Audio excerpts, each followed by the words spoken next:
When we think about early Latinos in the South, specifically in the Jim Crow era, what I'm sort of thinking about is how Latinos both, sort of as Jessica got us thinking about it, how they both fit into and didn't fit into whiteness, how they were able to attend a school like Duke University, which was segregated under Jim Crow, but they also didn't like fully fit in.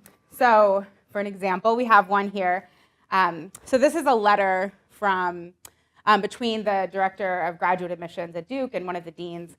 So 1943, Juan Rivera applies to Duke University, and you'll see here the assistant dean, they're trying to sort of figure out, can he attend Duke? Like, we're still in Jim Crow, what's going on? How do we figure this out?